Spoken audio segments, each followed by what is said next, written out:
Yo, what it is, man. Before we get in this video, I need y'all to subscribe to the page, turn on that notification bell so you get all my videos. Cause I put them out fast, so you gotta pay attention. Like a fastball, if you blank, you might miss it. So look, right? It's been a lot going on in this R. Kelly trial. His sentencing is scheduled for tomorrow. Now R. Kelly is on trial, federal trial in New York for the Mann Act. And the Mann Act is basically racketeering, sexual exploitation of a child, kidnapping, bribery, sex trafficking violations. That's the Mann Act enacted in 2021. So that's what he's on trial for. That's what he's getting to. Well, his trial's over, but that's what he's getting sentenced for tomorrow. Now he's facing life in prison. The state is recommending 45 years. R. Kelly defense team, his lawyers is saying that he shouldn't get no more than 10. So it's been a lot going on. We had a fan get arrested yesterday for bribing, for threatening the judge. But some shit came out, yo, that fucked my head up. Some court documents got released as well within the last week or so. There's been a lot of court documents coming out. And one of the things I found interesting, it got something to do with Ezriel Curry and her mother. Now, a lot of people was already expecting this, but to see it in black and white is crazy. So let me get into it. Now, these documents was filed on February 17th, 2022. Now, I'm going to have these documents on the screen so y'all can read with me, because I got to flip pages and shit, so it's going to be crazy. But rock with me, because you gonna want to hear this shit. So it said that he willingly exposed Jane with knowledge of consequence. So they're not using their real names. So they're going by Jane 1, 2, 3, 4, 5, so on and so forth. I think it's like 25 women that testified against. But this one stuck out. Now look, I'm not making a defense for R. Kelly. Because if the things he did, if he really did these things, he need to be punished for it. Because I ain't with none of that messing with minors type shit. You feel me? Let's establish that.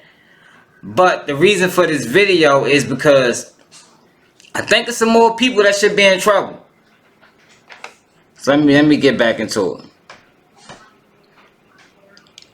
Said willingly exposed Jane with knowledge of consequence, particularly since Jane was not infected with herpes in April 2015. This racketeering act cannot be sustained where it was based on repeal law,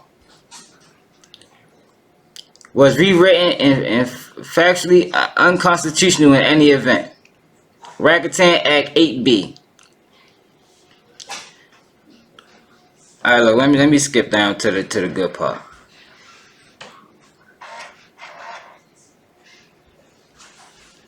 Alright.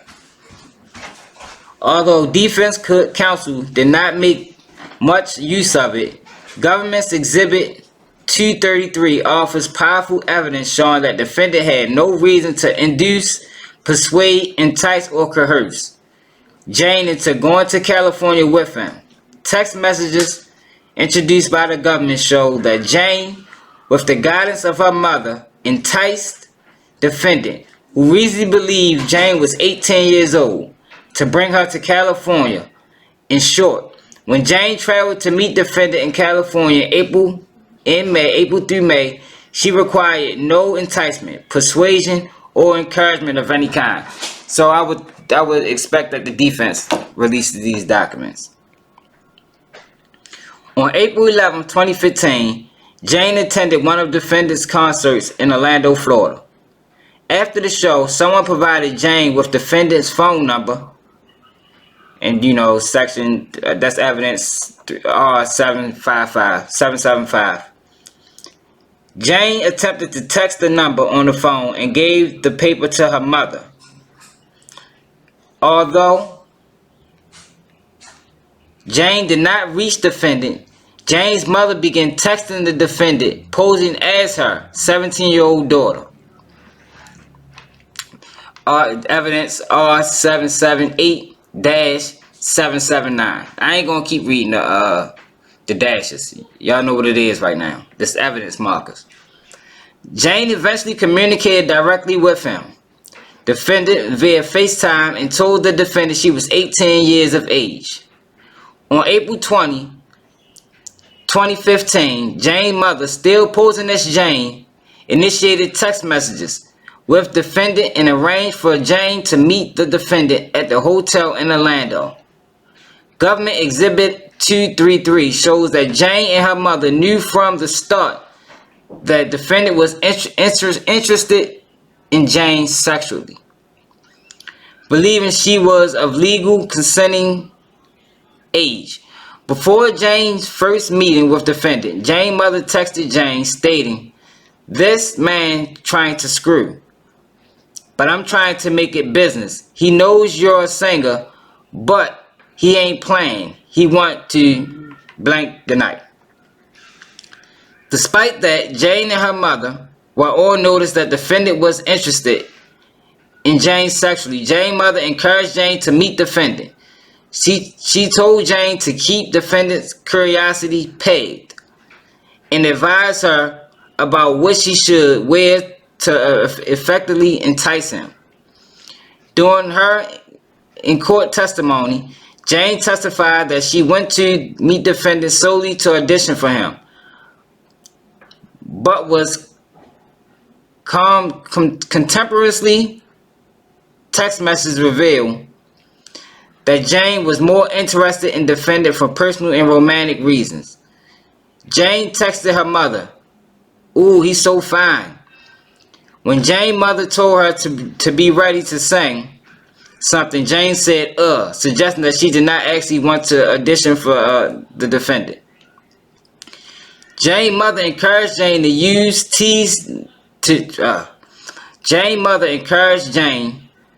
to tease defendant, but not to do anything sexual with him.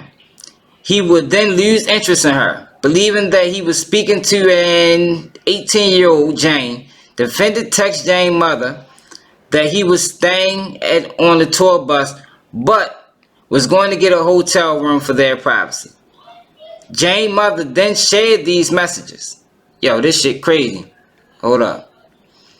With Jane texting, "Yep, he said he was staying on the tour bus, but he wants to get a hotel room for just y'all, so y'all can get away from security and managers, etc." Jane's mother gave Jane some final advice before she sent her daughter to the meet. Defendant, who believed Jane to be 18 years old, be preparing to sing 3 songs. He said, "We'll meet up." Be prepared to sing 3 songs. He said he will meet you and listen to your songs. Please have your glasses off, head to the side. Mama knows best, pretty hurts. And third, your choice, don't yell. Put on a show, dance, grab his hands, shimmy, wiggle, sit on his lap, entice him while singing. It's all about performance. This your chance and opportunity, don't blow it. Jane's mother even told Jane not to look grown. Whoa. Take off that ugly ass lipstick. I told you, he don't want you to be grown. I told you to keep your hair curly. That shit looks a mess. You need some jeans or shirt or shorts. You're trying to look grown. He wanted you because you look young and innocent. That's what he's wants, not a little girl trying to be grown. You're a damn fool. Define your mother's advice to merely tease defendant. Jane engaged in sexual conduct with defendant in the hotel room. Jane stripped down to her undergarments and walked back and forth for defendant. She later accused to removing her clothes, testifying that she got on top of him backwards. Alright, we're going to skip that part. After the sexual encounter, officers arrived at the hotel room and knocked on the door. After arranging for Jane to meet defendant in the hotel, Jane's parents apparently called the police. Wow. Jane described defendant as nervous and anxious. asking her to confirm that she was 18 years old as she had represented. Jane testified at trial after he, defendant, looked through the peephole. He made me go into the restroom immediately and told me to get dressed. And he said, "Are you 18?" And I said, "Yes." And he said, "Don't lie to me." And I said, "Yes." Defendant opened the door.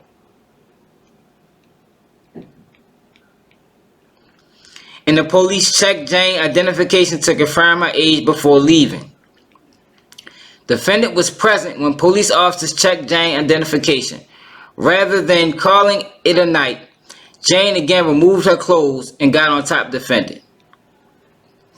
After first encounter with defendant, Jane told her mother that defendant had asked whether he could fly her to meet him. Jane told her mother, "I said, duh." Jane continued to communicate with defendant via text message and by phone, and continued to spend time with defendant in Orlando doing normal dating activities such as seeing movies and eating out.